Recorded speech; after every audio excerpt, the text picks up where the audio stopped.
All right. Carly, thank you for organizing us. Sure. Good afternoon, everyone.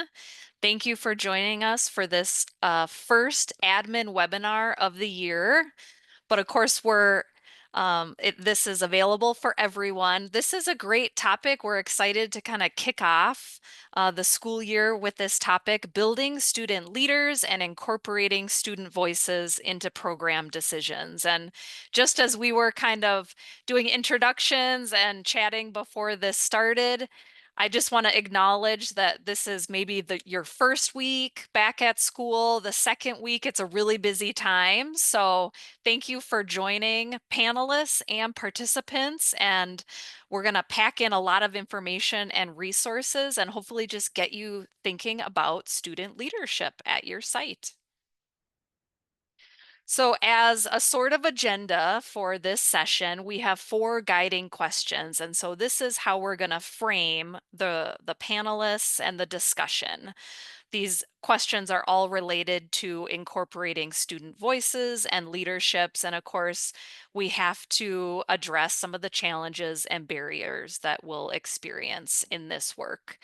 And I did want to have a note that we've got time at the end for Q&A. So if you can try to hold on to your question till the end, that would be great. So as a way to kind of get us started, we are going to start by thinking about our own leadership. And I have 2 questions here. And the way we're going to answer these questions is using Padlet. So Ava is going to share the Padlet link in the chat. Feel free to click on that and you'll see those 2 questions. Or if you have your phone handy and are able to scan the QR code, you will be taken directly to the Padlet link. And so I'm just going to give folks a moment to either click on the Padlet link in the chat or get there with the QR code. I'm going to do that myself. Once you're there, you'll see those 2 questions. How did you learn to be a leader? What strategies helped you grow as a leader? And I can already see one response. In the Padlet, these are all going to be anonymous responses, which is kind of nice. So you're going to see some funny little naming conventions here. We've got the charming Jackrabbit that has answered. Here we go. Fearless Beetle, thank you. I'm just going to leave this QR code up for another moment here to let people get there. And if you are on a phone, you'll swipe right to get to the next question. If you go to the second question and you want to go back to the first one, you'll swipe left. And if you lose track of the window on your phone, you can always just scan that QR code again. So I am going to pull up the Padlet link on the share screen so we can look at that together. Thank you to everyone for trying out Padlet. We've got some responses. How did you learn to be a leader? I'm going to start reading these responses. Trial and error. I learned to lead by working on my own growth and having great mentors. Learned from my mistakes. I love everybody's honesty and frankness with this. I learned a lot from early experience with bad leadership. Bad with all capital letters, by the way. It must have been pretty bad. On the job, under the guidance of a mentor. Sports. Very cool. A good mentor. Watch and be inspired by other leaders. Lots of podcasts, books on leadership. By seeing how I can empower others, made me feel stronger and more competent to lead others. Wow, love these responses, you guys. I'm going to switch over to the other question here. What strategies helped you grow as a leader? Attending training sessions and webinars, asking current leaders lots of questions. having someone to ask questions of and having great training opportunities, continuous research, understanding my leadership style and why it does and does not work for people with other styles. Honestly, becoming a parent and learning more about clear direction, encouragement, seeing strengths, setting expectations. Snaps to that one. I'm right there with you. Training mentors, watching great leaders. Thank you for all of these wonderful responses here.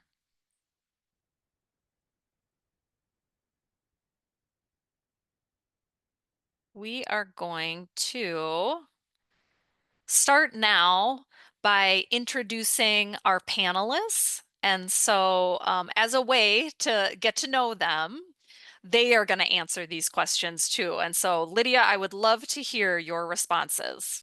Of course, of course. Hello, everyone. My name is Lydia Yankee. I am the Adult Programs Coordinator here at Owatonna Adult Education. You can see my back wall. I am so excited to be part of this panel. I could yap about this stuff all day, every day. How I learned to be a leader, honestly, was from some mentorship. For me specifically, it just so happens that all of the previous supervisors I've had have been complete opposites of me, which has really been helpful because it's got that complementary leadership there where you've got someone who might be more detail oriented and then the other leader is more, high level or 10,000 foot view. Or I remember a specific mentor where I was definitely more introverted, and that person was an extrovert, wholeheartedly an extrovert, but it really complemented each other. We got a lot of work done. And so that's really been my trend in leadership is working with folks that have a different perspective than me, would approach different topics in a very different way than me, which I love because then that means we're getting a lot of different perspectives to the table. And that brings me to my next point of I've always had mentors where they have said, start your meetings by asking who's not at the table. And I had one supervisor that told me that, and I have brought that to every single job and opportunity because we need to be asking that who's not here, who's not represented. So that was a big leadership piece for me, a big strategy for me. And then my favorite thing in the world to do with groups, whether it's a student group or staff or colleagues, are survivalist activities. Okay, so bear with me here. There are a lot of activities out there that put you into survivalist scenarios, and being able to do those scenarios with a group, with a team, is really eye-opening and enlightening.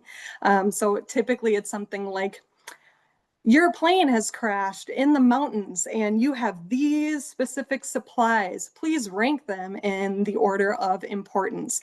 It really gives you an inside view to your colleagues and how they would approach leadership, how you would approach leadership, how you work together to make decisions. So I do a survivalist activity wherever, whenever I can, as people will allow me to. So those are some of my strategies and kind of how I became a leader.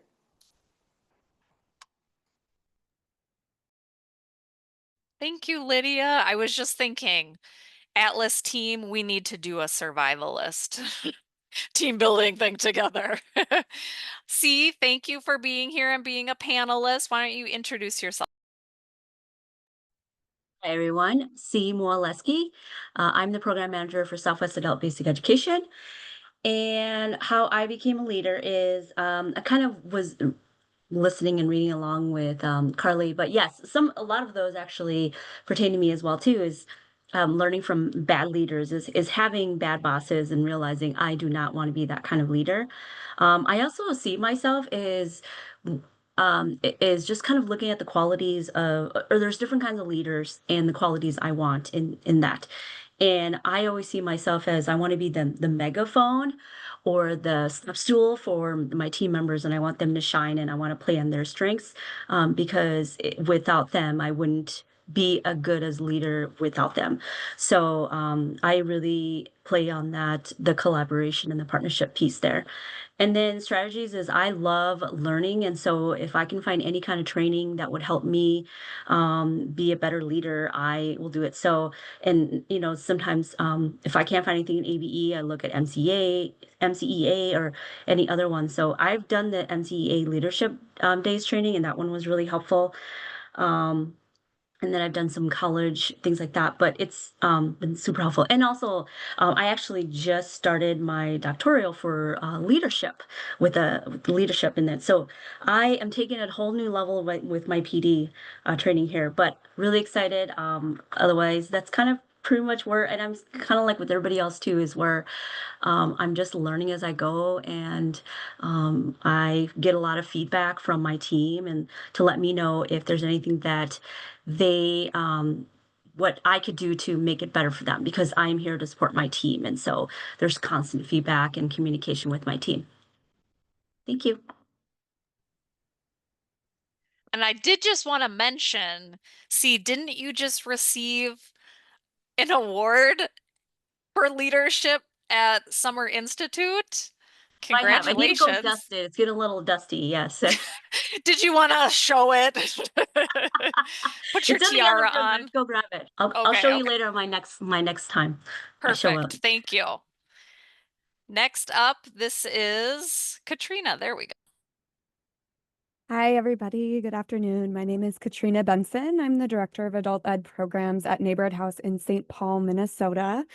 And very similarly to a lot of the Padlet responses, right? That idea of either I fell into leadership or it was thrust upon me, right? I think I kind of would fall in that category. Additionally, there's a lot that I acknowledge that I don't know. And so there's a lot of framing that I do for myself personally, as well as with my team. So a lot of what C just said, right? I love learning. And so I am solutions focused. I have a growth mindset. And then in the Padlet, someone said that they became a leader by identifying problems and then beginning to collaborate and solve them. And I would say that that is also something that I've been doing. This past year was my first year as the director of adult ed programs. So I've been the director for a year now, and I participated in this statewide mentorship program through Atlas. And I was paired with an adult ed manager who had been in her role for 8 years. And so that was really, really valuable to have someone to be kind of a sounding board, and then also someone who's been through all of these challenges before, who could kind of say, I tried this and this is kind of the results of how that went, right? And so getting some of that wisdom and nuggets through that statewide mentorship program was incredible. So yeah, that's kind of what I've been doing, and it's been great. Like, I already am learning so much and we're just a few minutes into this. So thank you everyone for sharing. Yeah, thank you, panelists. We're excited to hear more from you. We're going to start with our first guiding question here. How are you incorporating students' voices in programming decisions or school-related matters? And we're going to hear from all three of our panelists, starting with. All right, yes. So the thing about Owatonna Adult Education is we're really not afraid to try anything and everything and see what sticks.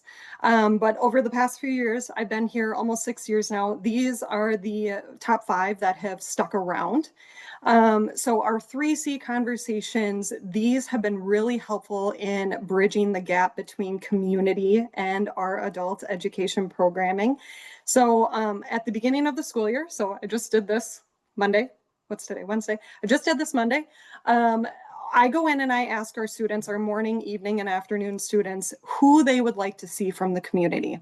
And then I take that data and I go ahead and I plan monthly, well, it's twice a month now, individuals to come in from the community to really sit down with our students in a very student-led type of conversation where they are asking about community, they're asking about college, and they're asking about career. So there's your 3 C's. And I never had an issue with students filling a half hour of time with questions has actually gotten such a big rap in town that we've had to extend these conversations to an hour. So it is a full hour where our students are getting that one-on-one or small group FaceTime with these local organizations that might have job opportunities for them. They might have resources for them and their families. So again, it is getting them right in front of those resources and organizations. We do have a student leadership council. We've had that for the last 3 years.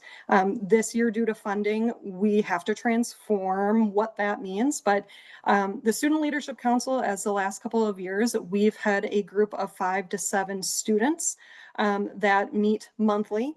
And the whole thing is about building connections between all these different entities. So us as program staff get to hear feedback from our student leadership council, who is gathering all of the student feedback in a very informal way. So we're getting to hear directly from the students, and they are in a space where they feel comfortable relaying their needs, concerns, wants to their peers. So that's been pretty cool. And then on the flip side of things, for those student leadership council members, they get direct leadership training from me. And then we also bring in those community organizations to, again, have even smaller group time with these individuals to help kind of bolster their own leadership skills. So that's kind of how we're getting those voices. I also have our dedicated office hours. So I have a whole schedule that is blocked off for the year for our students. They can walk in whenever they need to. And then on the flip side of that, we'll kind of identify certain students who might need some more one-on-one time or just like someone to talk to. And so I'll go ahead and fit that in my schedule as well. Every year we have our open house, and not only are they registering for classes, right? They're getting to see their teachers again. They're getting to talk about what classes they want. So we actually don't set our class schedule until that open house happens, because we want to know exactly what they're going to be coming to classes for. So that's kind of how we run our open house. And then finally, our student celebration, our student leadership council, and then those that want to volunteer their time, they plan the end of the year student celebration. So we are celebrating everybody, you know, whether they've gotten a level gain in their ESL classes, or they've passed their GED or one of the tests in GED, or they got an IET from one of the statewide classes. It doesn't matter. They come in, we celebrate everybody. And that end of the year student celebration also includes kind of like an exit slip, if you will. So they get to kind of give their feedback verbally as well as on paper if they choose to. And then we have all of that data for helping plan our classes into the summer and then for the following fall. So it is a constant trial and error as in terms of what we provide for the students, but I mean, it comes from them. They know, they have the understanding that if they're going to speak, we're going to listen. So those are just some of the ways that we go ahead and hear our student voices.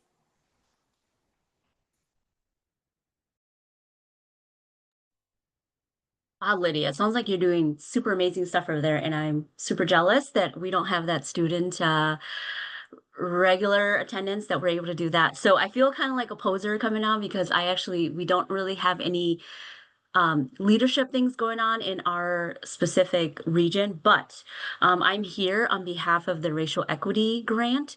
And so we have been doing with the community of practice, with the racial community of practice this year, one of our goals is to cultivate student leadership. And so I want to talk to people like Lydia and Katrina, who can help me elevate and more at regional levels of what we can do to really cultivate those student leadership opportunities. So oh, hold on. My award wanted to make a cameo. So here's my award for my leadership. Can't really see because it's blurry here, but there it is. Thank you. I love it. So I decided to show it quick. Okay, but so okay, let me see. Gotta look at the question again quick.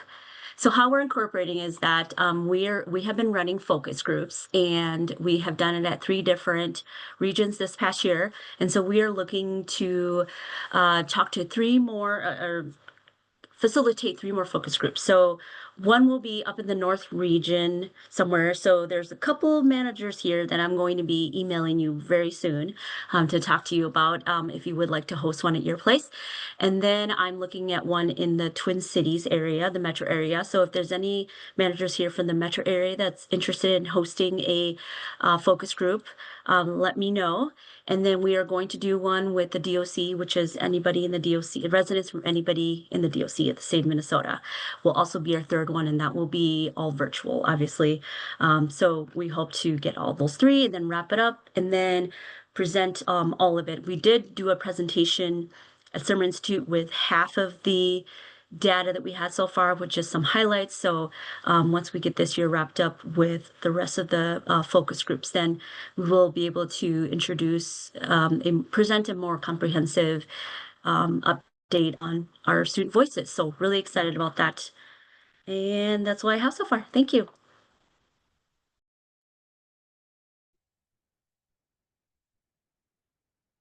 Hi, everyone. I'm trying to start my little timer, so I'm okay, on track.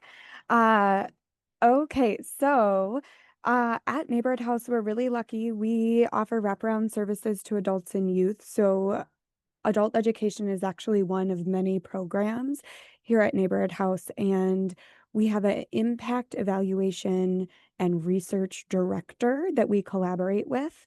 And so this past spring is the first time that at Neighborhood House we offered focus groups for our learners to give programmatic feedback on, what was going really well, what is what they really wanted to hear, and like types of support they're getting and new systems they're navigating or moments of inspiration, as well as improvements for the programmatic side. And so to kind of get these focus groups up off the ground, I just put down kind of, those big main steps that we took this past spring. We hosted the focus groups in both English and Spanish in a hopes to get as much participation as possible. And the focus groups that we will be starting this fall, we're hoping to offer in other target home languages as well. But the first thing was to connect with the team, connect with the director of impact evaluation and research, and nail down what are those questions, what do we really want to ask, and what do we want to know. We also did offer incentives to the learners who participated, and I'm really, really, really, really proud.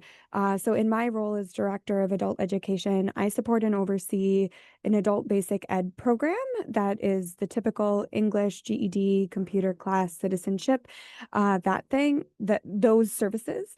And then I also oversee something called Latino Leadership, which is facilitated in Spanish and has 3 levels of leadership training. And so we were able to cross pollinate, I guess, but graduates of the Latino Leadership Program came back to facilitate the Spanish focus group for the adult ed learners. And so that was absolutely incredible. But this was our kind of our checklist. And right now where we are, we're actually in the analysis phase. So we are reviewing notes. We're going to pick out some themes in a similar way that I did my master's research. So we're going to pick out themes. We're hoping to pick out themes manually with our brains and then also using AI, and then we'll share out to the teacher team. Okay. And then the next slide is a picture of our learners who participated in the focus groups. So that's who we've got over at Neighborhood House right now.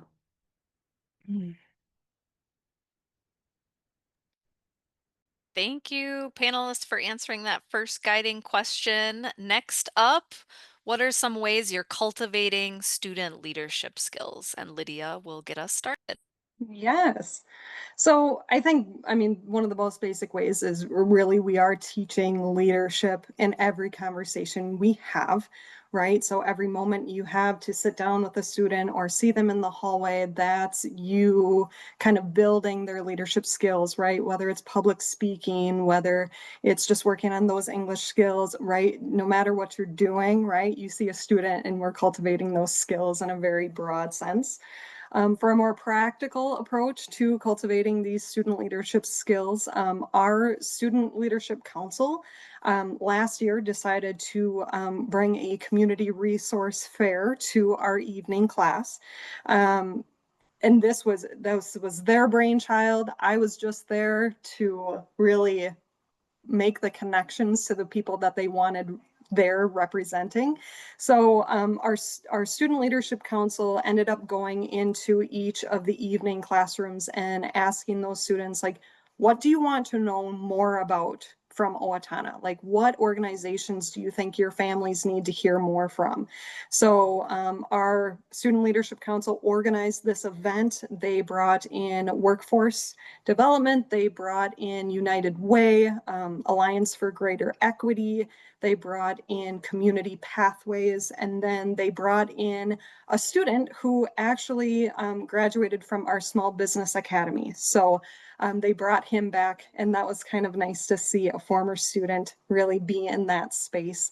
So there's still leadership happening when you move beyond ABE. So that was a really great event. And as you can see from the photo, our students knew that they had to provide the space and get that set up. They knew that they had to provide translation services, right? So we had our students from our community interpreter class that had graduated come in and start those conversations and make sure everyone was feeling included and that they could understand the content. So again, it was a great resource fair. I hope to do that again this next year or this school year. Gosh, we're in it. Also, what we do with our students is a lot of that hands-on experience, right? So on the job stuff. So here in Owatonna and our region, we've got a lot of local job fairs. So our local high school, brand new, beautiful high school, they have a job fair that we are invited to, even though, right, it's K-12 focused. We have good colleagues over there. They invite our students over there too. So we head over there, and maybe our students aren't looking for jobs, but they are looking to practice those interview skills, practice introducing themselves, asking questions, getting information to take home. So we actually prep for an entire month before any job fairs. And we have a resume cover letter lab. So as our students are filtering in, they have that to take to the job fair. So we have that at the high school, and then our local workforce, they also host one as well. That's coming up soon. We also do a lot of job site tours. So based on what our students are interested in terms of career pathways, which I don't know, for us in the last few years, it really hasn't been career focused. It's really been about language acquisition. We have been able to go out to the manufacturing plants. Owatonna is like a manufacturing mecca. So that's an easy tour for us to do. So we get out to the manufacturing plants, we go ahead and get to our local assisted living facilities. We go out there and talk about like dietary aid and then CNA, and just giving them that exposure. And that's really what I like to do, is give folks as much exposure, because you don't know what you don't know. So we go ahead and make sure that they've got every opportunity, every piece of exposure that they can, and then they can let their leadership skills flourish.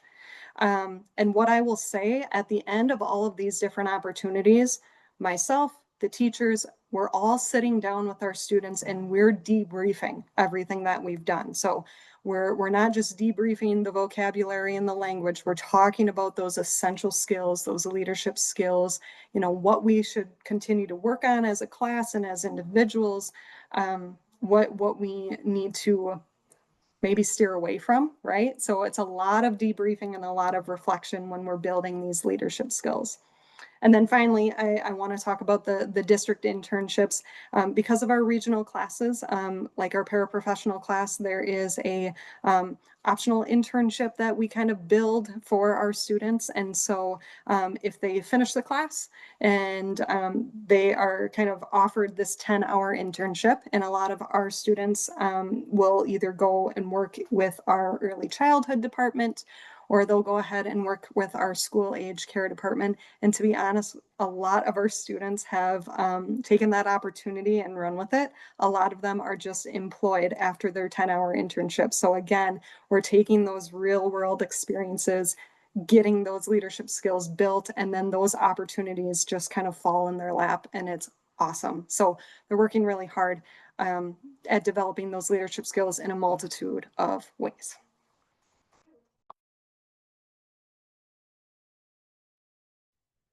Thanks, Lydia. All right, so going back to the racial equity grant, so with the the focus group, I'm going to use it the same. So talking circles in our focus group is the same thing. We just renamed it to the talking circles to make it less intimidating, because when you think of focus groups, it sounds very clinical. You know, you're sitting in a circle, somebody's got a clipboard with a white button-down shirt, and it sounds really intimidating. So we have renamed it to talking circles because, you know, we sit around in a circle and we have, it's a more laid back environment, and students are more willing to talk with us. And so when we were first establishing kind of a flow of how to run our talking circles, we, in the picture here, our far right person is Julie. She is our consultant who we had hired to help us with our talking circles. And she's from the Mankato area. And she worked with Karen in the Mankato area there. And we were actually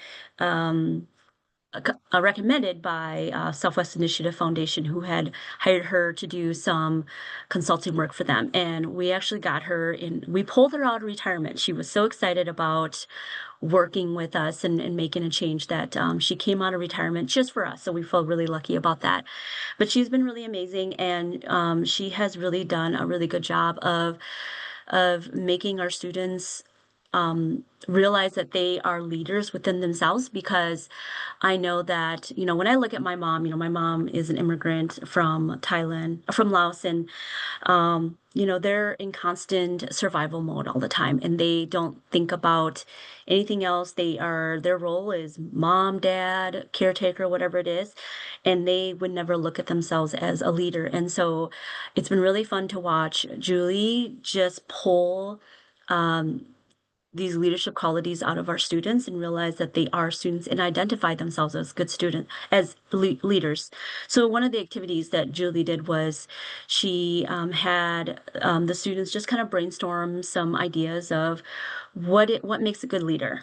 And we jotted them down, and then we went through each student, and everybody said something what is it about that student that stands out to you? And as we go through it, it was just really neat to see the students' face light up of, wow, I didn't know that about me. Nobody's ever said that to me before, except mom, I need that. Mom, where's this? You know, or dad was. And so we forget that what our classmates or colleagues, the people around us think about us. And so that was a really neat activity to do with the students and really give themselves value that they didn't know that they had before. So that was definitely a first start, was just identifying what a leader is, and that identifying those leader qualities within themselves.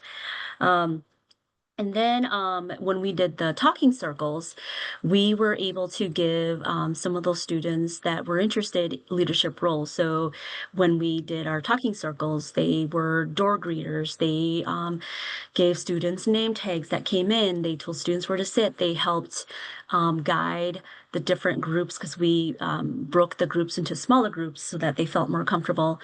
And we let them lead and read the questions and things like that. And so I think that definitely gave them a sense of responsibility, and that they did feel like a leader then, and I hope that they did.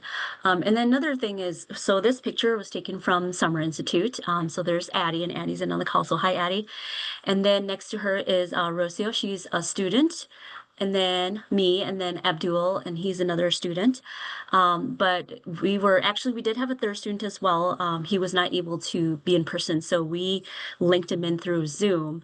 But they were able to, they represented the different regions that we had gone to so far.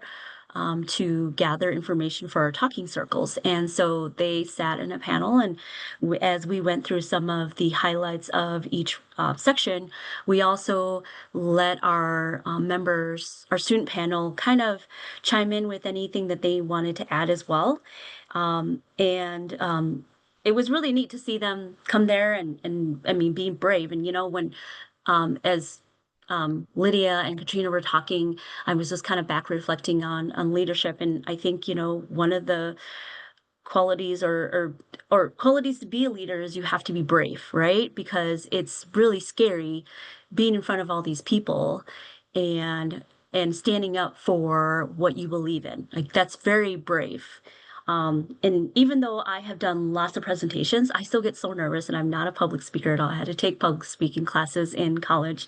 And I'm really nervous right now talking to you all, but I know that I have to be brave because somebody needs to be the voice and somebody needs to represent and be advocate. And that's always been my goal, is to be a voice for people that can't be a voice, like my mom and dad, who didn't know English. And so if I have the platform and I have the position to be able to do something, then I need to be brave, and I'm going to do it because it's scary, but somebody's got to do it.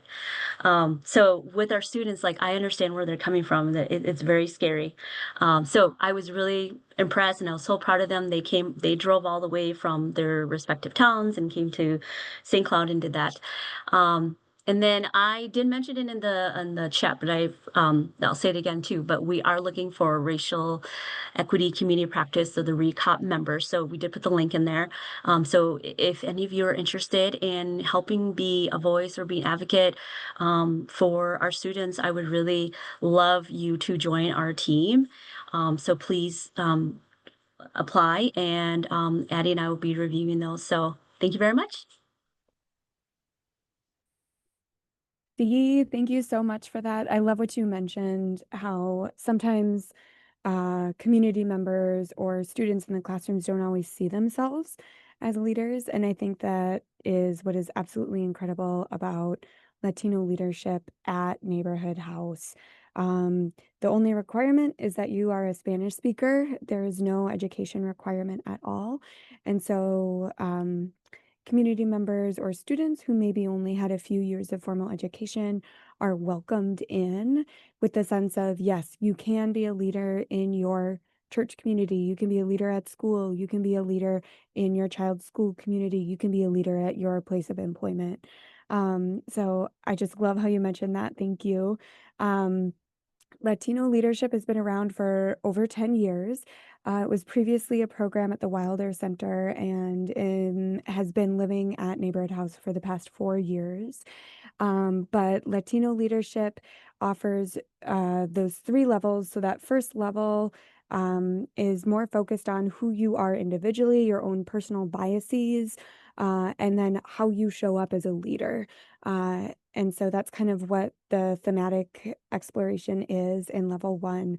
In level 2, participants are paired with a local mentor to kind of go through and answer, questions about applying some of these skills and seeing leaders in action. And then level 3 is more about, okay, great, I have these great skill sets. How do I apply them to my context, whatever that context might be? It is cohort based. So there's, level 1 runs 1 night a week for the fall quarter, and then childcare as well as an evening meal is also included. Our Latino Leadership Program Manager leads this and facilitates this. Her name is Victoria Campoverde, and she is absolutely incredible. During the summer, they have one-off workshops. So this evening, actually, we're doing a financial workshop for leaders about how to be a leader in your own finances. And then again, I highlighted this before on my previous slide, but graduates of the Latino Leadership Program have returned to either volunteer at other programs at Neighborhood House, maybe in the food market, maybe with our youth team, but they also have returned for English classes or to facilitate the focus groups that I mentioned earlier. So right now, I would say our biggest opportunity for our community at Neighborhood House or for our adult ed learners is to enroll in Latino leadership. And then we've had some graduates actually announce in the English class, like, hey, I took this class and you should really consider taking it. So last night, I know that they did an announcement and I saw a whole bunch of like new enrollments come in my email. So that's great. And then just a quick plug, Victoria Campoverde and I are going to be doing an interview with ASER on September 25th at 4 p.m. It'll be a Facebook Live event. So if you want to know more about Latino leadership, I hope that you're able to log on and join us.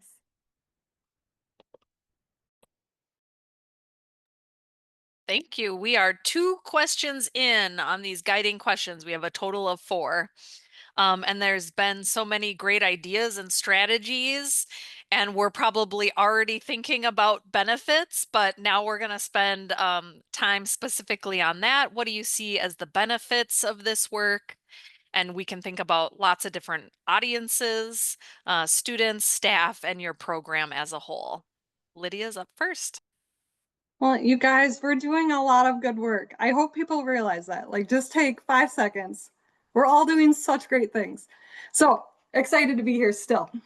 For the benefits for us and what we're seeing on a daily basis really is for all of these efforts, it's really creating a holistic program, right? Like we can bring students in here and we can have this mutual relationship of serving each other, right? It is a servant leadership where we're seeing them as a human, seeing them as someone that needs other people, and right, we're bringing them into the community. So we're making those connections and bridging those gaps, and I think that's beautiful. Like that's what I want to work towards every day. That's what I want to come to work for.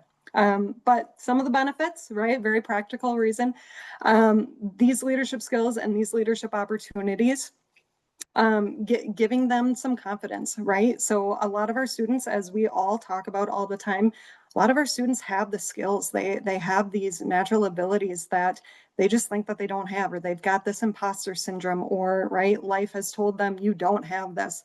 Well, we know that they do. And so if we can give them some practical hands-on life experiences and then bridge that or meet that with their own life experiences that they've had, I think that confidence can be built very naturally. So we've got that practical leadership experience for the staff. Like obviously we're building these stronger student relationships. And for me, right, every time I'm in the community, like before this, I just had a chamber meeting about marketing, right? Marketing for tourism in Owatonna. And I'm still going out there trying to find any way to throw adult education into the conversation. Like I don't go anywhere without talking about adult ed and our students. It's just, that's just who I am. And so if we can get people interested and get people from the community exposed to what we do and that good work, again, more opportunities are going to come to us and our students, right? And then we're going to have those really strong relationships where folks can feel like, okay, I can go to Owatonna Adult Education. I can go to my second home, maybe third home, right? I can go here and they're going to help me and I'm going to help them. And it's a mutual partnership here. It's a relationship. It's a community. So when we talk about the program, right, everything we do here is student-centered, much like all of you and what you're doing. Like, I'm hoping that when you have these decisions to make, it is, what do the students need? What can we do with that? What's the goal here? How can we be creative in giving them what we want if we don't have funding, if we don't have the right leadership, if we don't have this? How can we still serve them? So for us in all of these efforts, it's all about that improved retention, right? We're seeing that improved retention. I just had a massive ESL class last night, and You could hear them down the hall. They're building that community on day 2, and that is going to last. That is going to help us keep students in seats and keep that knowledge sharing going. And then, of course, it's that increased engagement and hopefully getting some more opportunities that is in partnership with our students, our staff, as well as the community, because we're not going to be stronger unless we have those 3 entities, those 3 elements to this mix. So that is what we're trying to do. That's what we see as the benefits of this work, right? We're serving students, they're serving us, and then we throw that community into the mix, and we've got a really nice relationship going here. Well, Lydia pretty much summed everything up, so I don't even have to say anything on my slide because she just pretty much said it all so eloquently. But I will add that this picture is really from one of our classrooms, and we did not pay those students to be happy. They actually do enjoy being in our classroom and are happy being there. So, real picture, no bribery was exchange or anything like that in here. But I do want to add to that, I think about retainment and about community, because community is so big. And I just want you to think about each one of you in your positions or when you have started a new role, what has made you want to stay there? It's the community, it's the relationships that you built. I have full-time teachers and I have part-time teachers, and I also have to think about that balance of making sure that everybody feels included and feels like they're part of the community. And the same thing goes with your students, except they have that added barrier of, they don't know as much, whether it's the language or they don't know the culture or whatever it is. So we want to make sure that we really make our students, make our staff, everybody feel welcome and belong, and that community is such key. That's all I have. I loved hearing from you both. It's really cool to hear from maybe efforts, right? So ours is like relatively new. These focus groups are relatively new, and then the cross announcing and cross enrollment or co-enrollment rather in adult ed English classes and Latino leadership is rather new for us. So it's really meaningful to me to hear from both C and Lydia kind of what some of those more long-term benefits are. So thank you so much for sharing. But the focus groups in general help us find, understand, and close gaps. They're helping us meet the community where they're at, and the results that we saw right away. I sat in on one of the focus groups was really reinforcing the need to teach digital literacy just based on anecdotal evidence and scenarios that students shared with us. We plan on using the data to inform how we grow and evolve. I know that the field sometimes is moving in one direction, but we really want to make sure that we as Neighborhood House Adult Ed moves in the direction that reflects the student needs. Let's see here. Teachers are able to target the topics that students want to learn about. Again, it was just such a beautiful moment to have graduates of Latino leadership facilitate the focus groups and be note takers, but they also then learned about the other programming that Neighborhood House offers. So it was a moment where everyone in the room, participants, community members, facilitators, everyone in the room was able to learn about what are the other programs going on, what are other things happening at Neighborhood House. So that was really special. And then it's also active learning for our Latino leadership graduates, an opportunity to apply. And yes, they received incentives for all of this great work that they did. And then, yeah, it builds a more collectivist mindset. So reinforcing to our students that our program will not grow or evolve without their voice and without their input. So I will close there, but that's everything that I have to say. Thank you. We've got one more guiding question, and then we're gonna get to hear from others that are on the call. The last question here is, what challenges or barriers have you encountered? Well, I say all of these good things, have been developed because we have had an IELC grant for the last couple of years. We did not receive that IELC grant going forward. So we are here to be very creative about how I continue this work with $0. So that's one of the things, right? We've also got for our students, right? I mean, student lives, we know what they are. They're here, they're there. Work starts, stops, work starts, and work stops. Kids are involved, right? Their family comes over, all of those different things that make adult lives so much fun. So we did have some uneven participation when it came to our Student Leadership Council, right? Students actively wanted to be part of it, but sometimes it didn't meet their schedule. And then some equity gaps that we have recognized over the last few years. How we get students on our council and how we get our volunteers is a lot of it is it's staff nominations, which is great.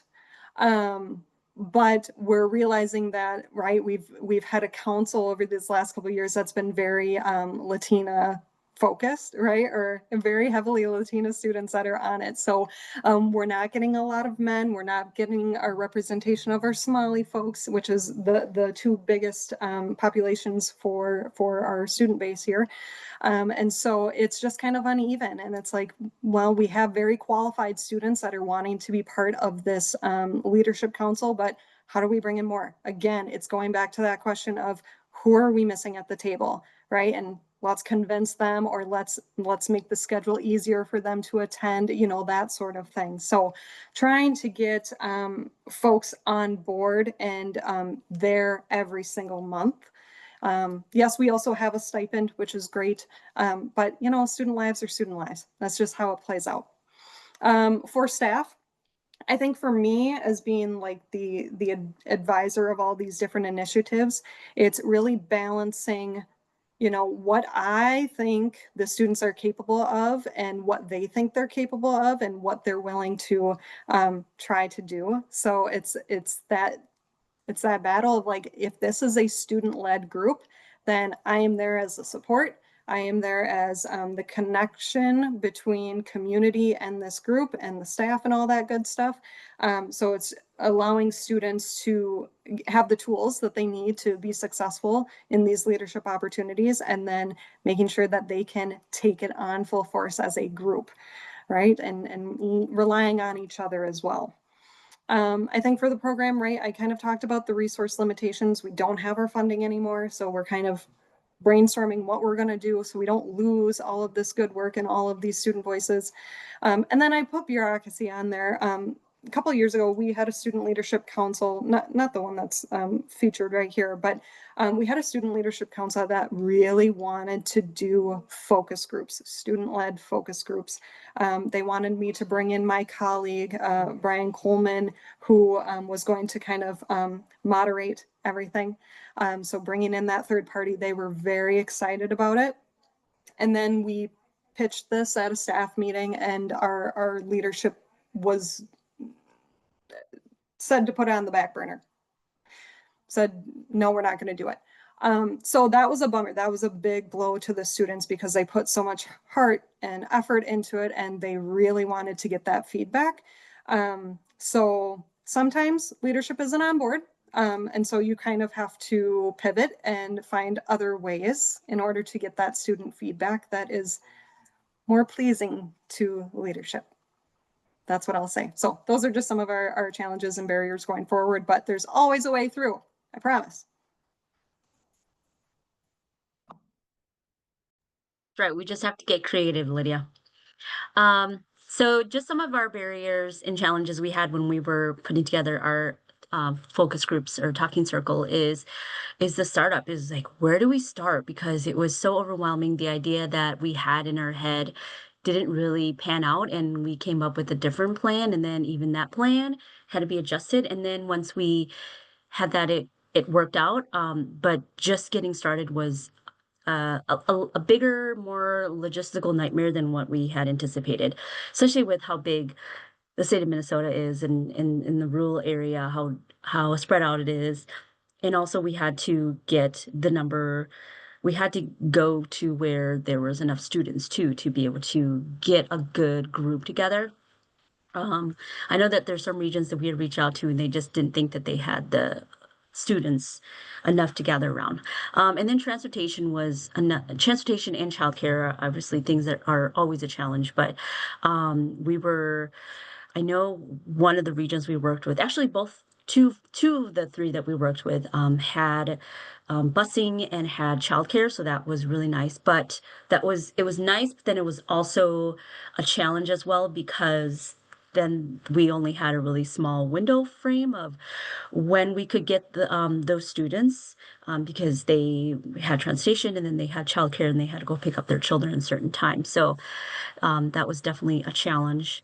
But we figured it out and we kind of worked around it. And some of the sessions we were able to make it longer and really build on it, and some of them we really had to cram it down and just really get down and just do the focus group part, which it wasn't ideal because we really wanted to build that community before we started talking with our students.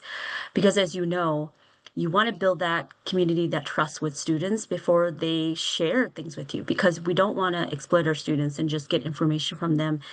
And that's the end of it. We really wanted to show our students that we do care about them as we are getting information from them so that we can make better choices about our ABE program.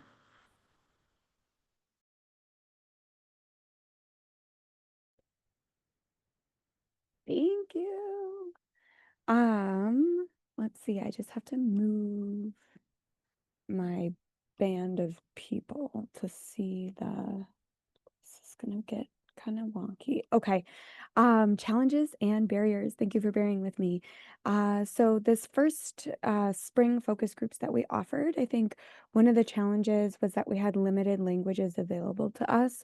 We were working within the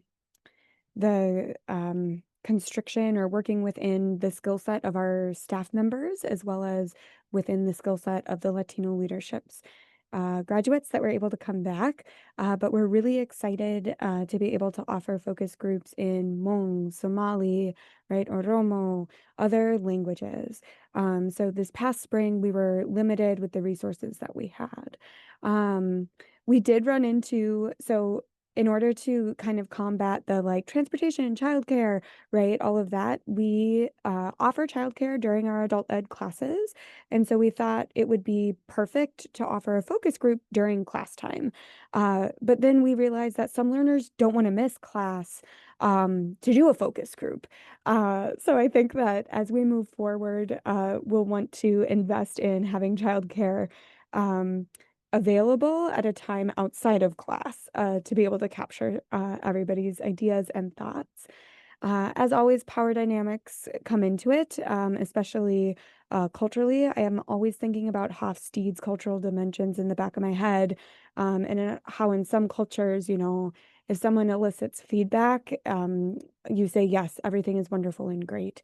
And so that is something that I'm always thinking about and finding new ways to ask the question, or making sure that the questions are coming from trusted sources or people like me, right, who's the director, are not in the room, or that the teachers are not in the room. So we're creatively navigating that. And then I think capacity of current staff, we ask our educators to make a lot of announcements, right? And so I think that sometimes the focus group announcement can get lost among other announcements that are happening. And also, given that this was a new opportunity, I think, if a staff member announces it and learners are like, wait, what is that? And the staff member doesn't necessarily know, things can get muddy quickly. So moving forward, we're going to have the facilitator present the opportunity to the learners, so that questions can be answered and that teachers also know exactly what's going on. And then, yeah, with anything that's new, right? Some people are always really excited to jump in and dive in, and others kind of will sometimes be a little more cautious as we try new things. So we're navigating those challenges as well.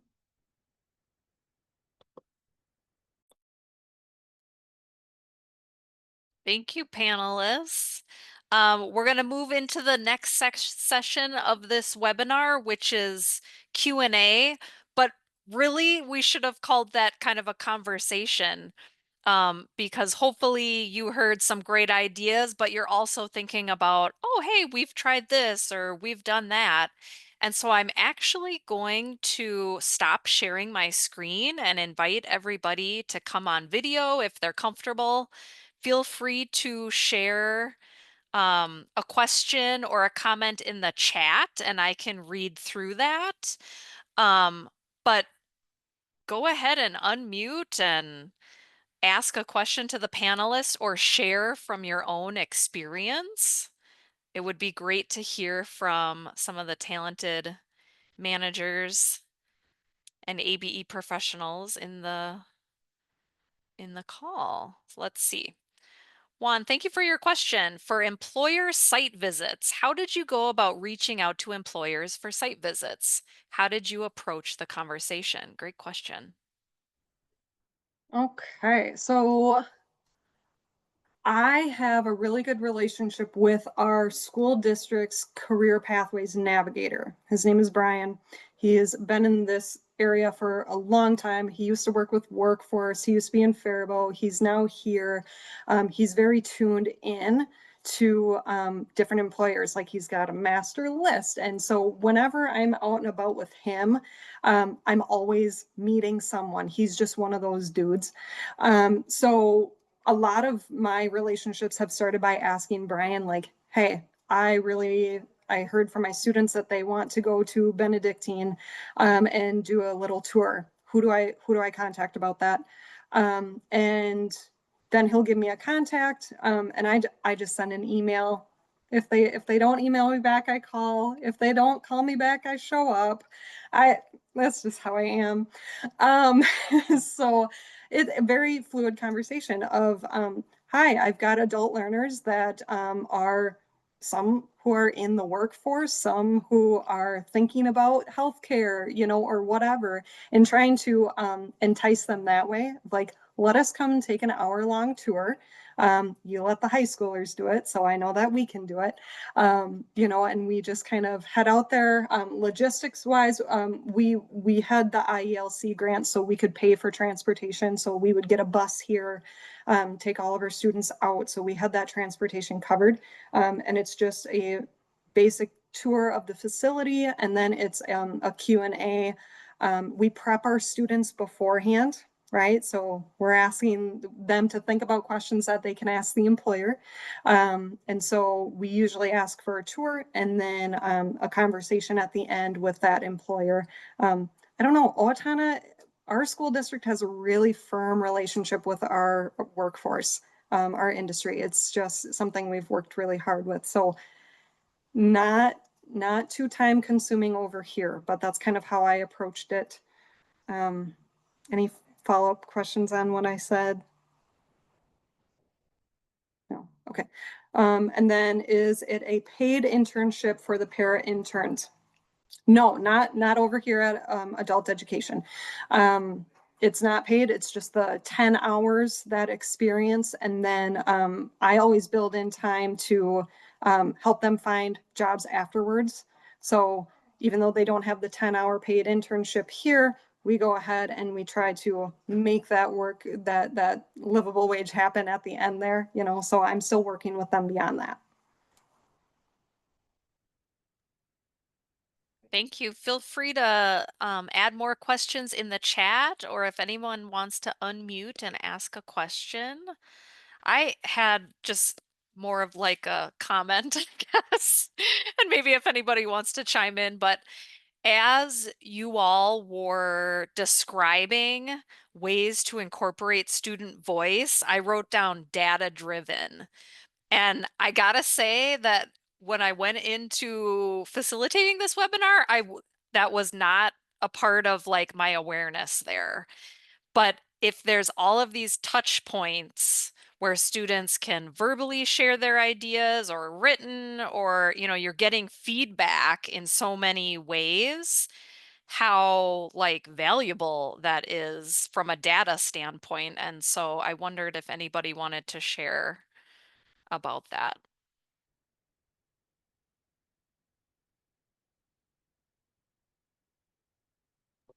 I can share a little bit. Previous to the focus groups, we had been conducting a biannual paper survey for learners. And to be pretty frank, some learners, right, it would have the question and then, you circle your answer. It was not like a CASA STEPS test. It was quite a bit different. But it would have a question and then you could circle an answer, right? You could fill in a blank, you could what have you. And we found pretty quickly that a lot of those responses were not reliable because some learners would circle all four, right? Or they would answer, like the question was, did you get citizenship the past quarter? And then they would say, yes, I got citizenship in 1999, right? And so there was some concern about, oh, our learners aren't maybe we are not presenting the survey well, number one, and teaching how to do this and explaining what for what ends is the survey for.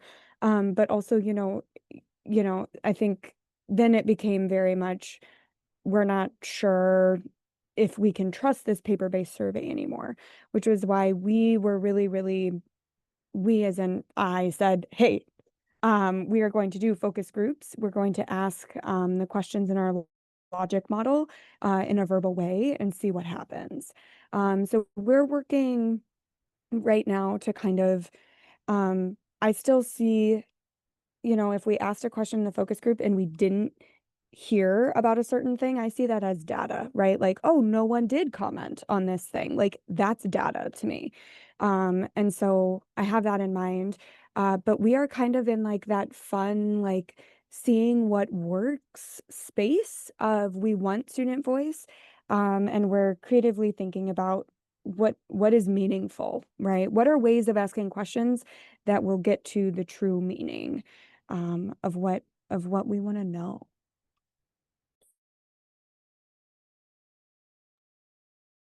I'll highlight this question in the chat here. How do you prepare students for council leadership? What is covered in the PD? Sure. So how I prepare students, like I said, it is staff nominated. If we get to a point where we're not getting as many nominations as we'd like to really represent our students well, then it's a lot of tapping on the shoulder of, hey, did you hear about the Student Leadership Council? Would you like to join us? You'd be great, type of thing. But I meet with all of the students individually. To kind of talk to them about the program, tell them what they will get out of it, what we hope to get out of it, and how we can kind of build that relationship for the rest of the students here. So ultimately, they come to the first meeting, we go around, do a lot of team building exercises, we will do some values activities and set some expectations and goals for the group. And each meeting afterward, we're always coming back to those goals. So we're always doing a review, and then we'll go based on what the students really talk about, what they want to get out of it. So there was a year where our students talked about, I want to be a public speaker. I want to be out front. I want to advocate. I want to do all this stuff, but my English isn't good, or I get nervous, or whatever the reasons were. So that Student Leadership Council year was really focused on those opportunities to speak in front of small groups and large groups and with community members and organizations, right? So it's really tailored towards what the group wants. And then we kind of see that manifest in the events that they plan throughout the year. So they could definitely go ahead and plan another community resource fair because they've met with the rest of the student body and the student body has identified that that's what they want. The end of the year student celebration, right? And that's kind of like our cumulative project to kind of see where their leadership started and how it's blossomed. So that's kind of what we're doing. It's very focused towards them and what they want to get out of the experience. And then I am always bringing in like a guest speaker. Maybe they're talking about communication. Maybe they're talking about community building. Maybe they're talking about how to volunteer in Owatonna. So again, it's very ways to engage them based on what they want, and kind of always making sure that we get that student voice that's always built into every class as well. Like, what are you hearing from your classmates? What are they saying we want? What are they saying that they're concerned about? So we always go back and forth with that. Did I answer that? I think I did. I think I did that. Yeah, and in the chat, there's a question for C from Julia. How do you select students for your talking circles? We do a lot of begging. No, I was kidding. We reach out to managers and we do the begging there.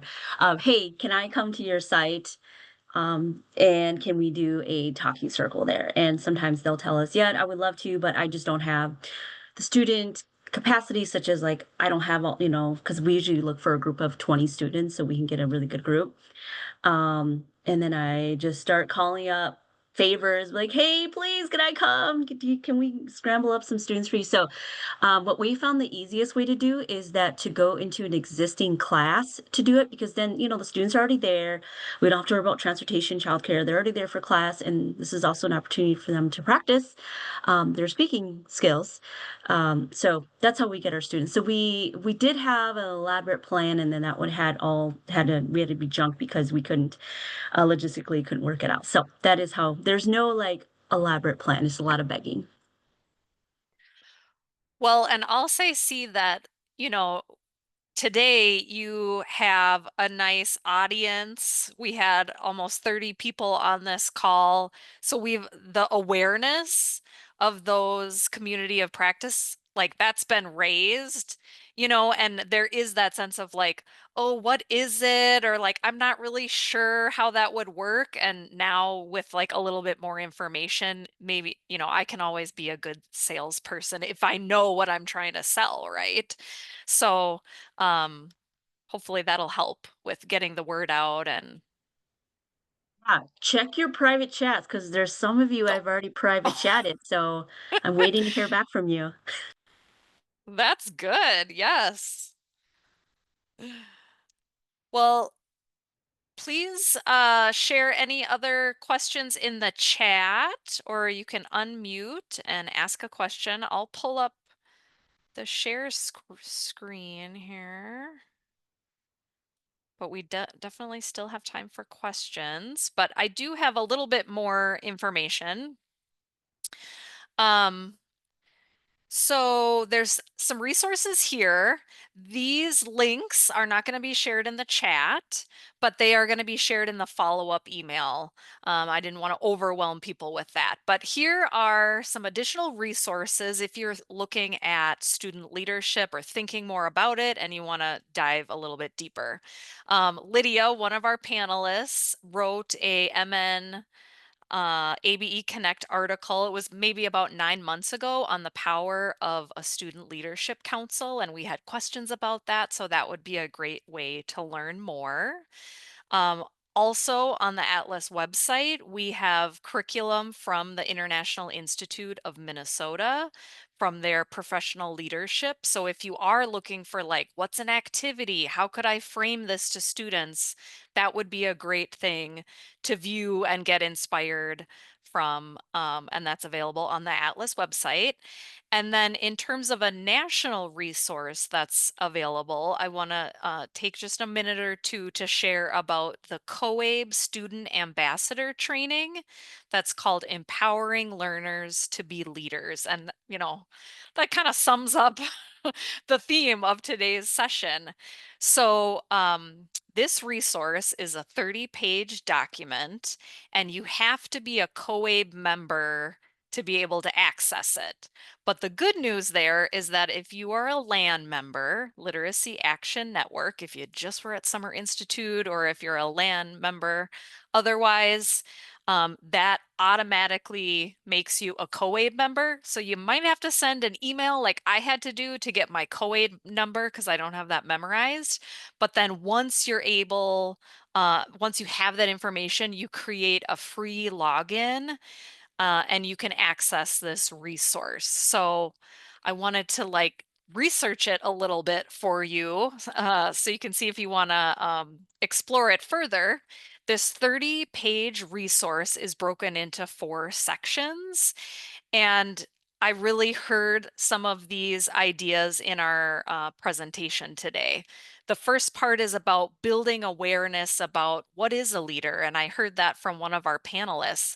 It's hard to recognize in yourself, you know, for students to do that, or you know, I'm thinking about all of us, right?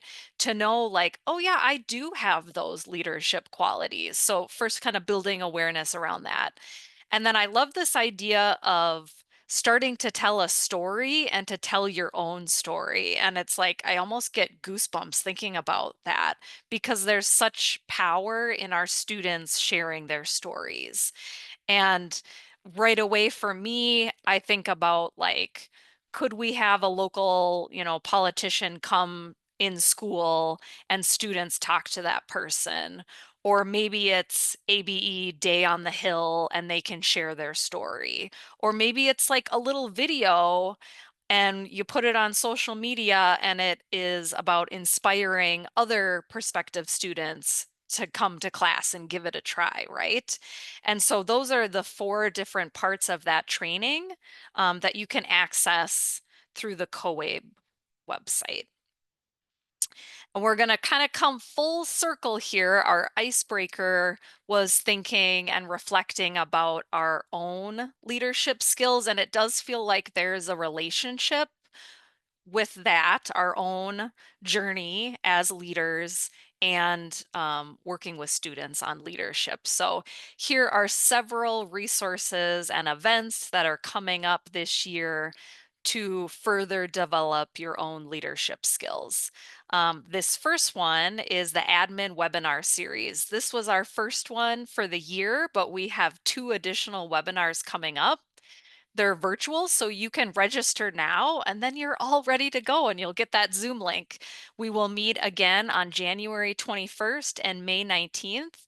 And I do want to mention that the evaluation that'll be sent out for this session asks for topics. So if you have burning questions or like, hey, I have this issue and I don't know what to do with it, those are great ideas that we can use to plan future webinars for admins. So please mention those things if you're interested in a certain topic.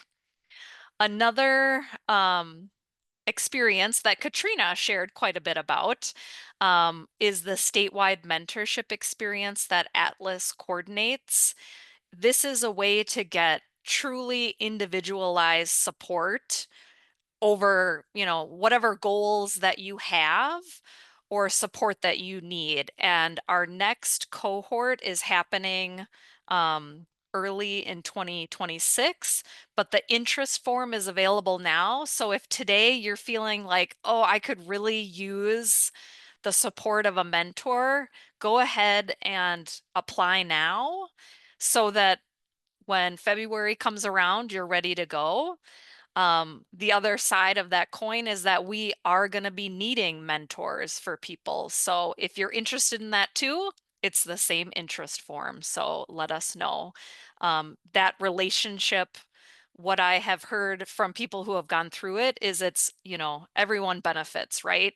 Discussing goals and mentoring somebody else in turn, you know, helps your own growth and development. The next thing is an in-person manager retreat that we're very excited for. The date is 2/26/26. So if you have enjoyed hearing from other administrators, hearing ideas, challenges, you know, kind of feeling like, hey, they're dealing with the same things that I'm dealing with, this is going to be a great event. And we don't know too much more about it right now, but that information will be coming. But go ahead and save that date. February 26, 2026. And then finally, wanted to point out that we will be doing the Leadership Book Club again in 2026. Last year was the first year. So we've got dates already. There's a new book. And if you are interested in having, more conversations like this around leadership and how, that looks at work, that would be a great professional development to join. Finally, I just want to thank our panelists and, of course, thank our participants for sharing ideas in the chat and joining us today in this busy month of September. And everyone should watch for the follow-up email. You'll have the recording from this session. You'll have access to the slides. So all of the links and the great resources that were shared will be there. Please take the 3 or 5 minutes working on that evaluation and share any ideas or thoughts that you have. And then that email will include CEUs as well. Thank you very much, everyone. Thank you, panelists. Thanks, everyone. I'll go ahead and stop the recording, but we'll hang out if people have additional questions.